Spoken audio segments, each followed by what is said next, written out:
Hello, I'm narrator 1. I'm narrator 2. Oh, I am Betty Rose. I am George Washington. I'm Colonel Ross. I am Robert Morris. Okay, let's start. Can you imagine being one of 17 children in the same family, born right in the middle as a number 8? That's what Elizabeth.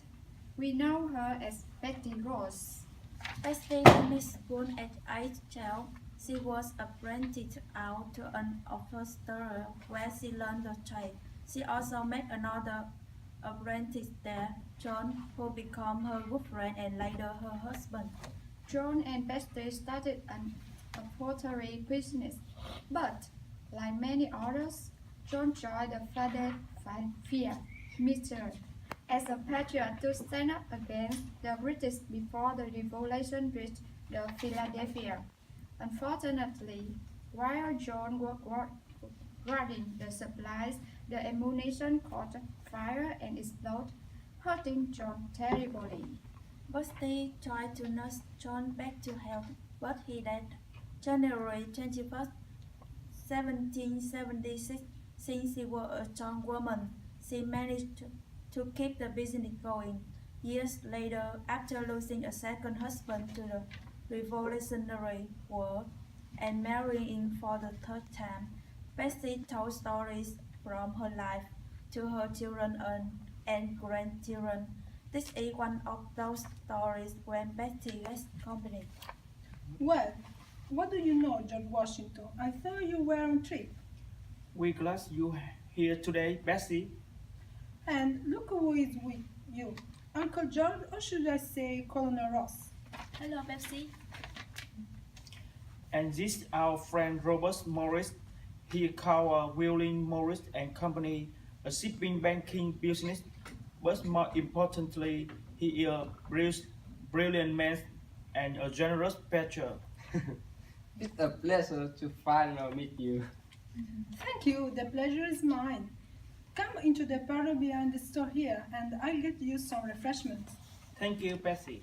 So Betsy took care of her guests and asked, You look very official today. Is there something in your mind? I was just telling Robert here about how you embroidered ruffle for my shirt not long ago, and what a fine patriot your husband John were before he passing away, but that's not quite come. I see. So, I'm hired to guess why you are here. Certainly not. We are the new Black Committee.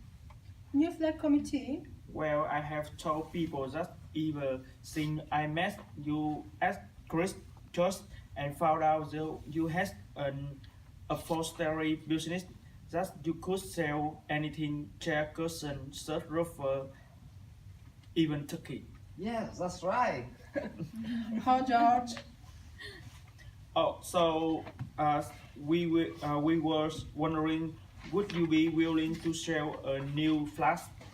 Is there a problem with the Grand Union flag? Is there a problem?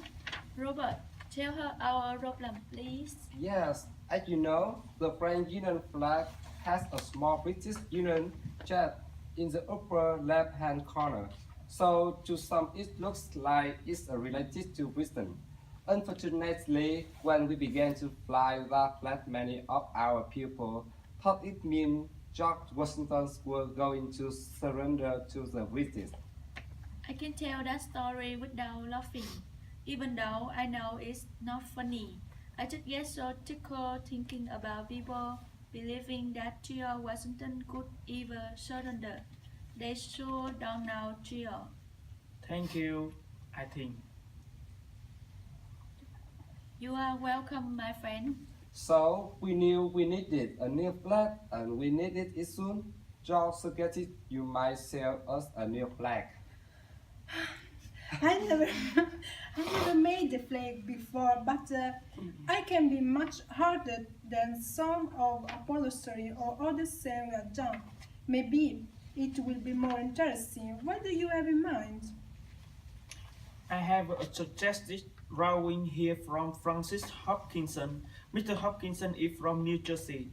He is very detailed man with a creative mind. George Washington removed the drawing from his coat pocket and placed it on the table for Betsy to see. What do you think about the drawing, Miss Sue and Sue? Mrs. Sue and Sue, to be perfectly honest, I think it needs some help. First of all the proportions are wrong. I wonder about that. How do you mean? This drawing is of a square flag. A flag really should be 1/3 longer than its wide. More like this. Yeah, that's right. You are very good at drawing flag, George. Maybe you should make it. I used to be a survivor, but I'm not seamstress. I will never tell. And I suppose you don't want to sew a new flag either, Colonel Sue and Sue. Who me? Asked Robert. Mr. Morris? No, thank you. I'll pay for it, but I won't sell it. Well, I would look much better if we clean it up the design a bit too. You mean the star or the stripper? The stars, first, they are scattered about all over the blue field. It will look like a more unified design if the stars are in line or encircled. I like the idea of being unified. What if we put the stars in a circle like this? That's very good, George, but the drawing by Mr. Hopkins shows 6-pointed star, and you have done the same thing. If we will change the shape to a 5-pointed star, I'll show you how. One can be made with just one snip of the scissors. That way you can have your flag sooner. So Betsy showed them how to make a 5-pointed star by folding the paper a special way and making just one cut with the scissors. The men were impressed. I told those best was the right one for the job. Just the perfect star, very clear. 9 line. I don't think I can draw it that perfectly, but a 5-point star somehow looks stronger. I never thought that. I learned how to make these when I was a girl. I see you have the design now, George. Good proposition. 5-pointed star in a circle. What do you do with now? Robert and I were discussing that while you two were working on the design. Robert Yeah? has a successful shipping business with a ship docked at the port of Philadelphia. That's right. And if you think it could help, I have a flag in the sea chest that you may borrow to see how it is sewn. We will also have a appendix drawing for you to see the colors and proportions. That would be very helpful, Mr. Morris. And of course, I'll pay for all your supplies as well as your time. I can see you are a very gifted woman. Thank you, sir. No problem. I'm honored to be able to use my skill for such a worthwhile cause. You are a real patriot, Betsy. Thank you. And and a less did like one make people think George Washington is considering surrender.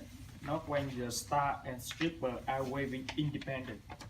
The stars and strips did wave independence proudly. Betsy, daughter Rach, wrote.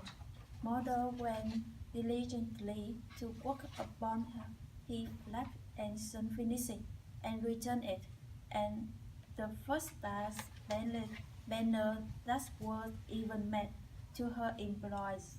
The new flag apparently did a test run up the peak of one of Mr. Morris' trips. Betsy's daughter, Rachel, also rise. Were received with the shout of applause by the few bystanders who happened to be looking on. The new flag committee carried the Betsy Road flag into Congress. Where it was unanimously approved. The next day, Colonel Ross called upon Betsy Rose to tell her the good news. They love it. Betsy, do you enjoy making the new flag? I surely did. I can think of a better use of my sewing skills, and I still can't believe people applauded the first time they saw the star and strips. They did, and I really you enjoyed the work.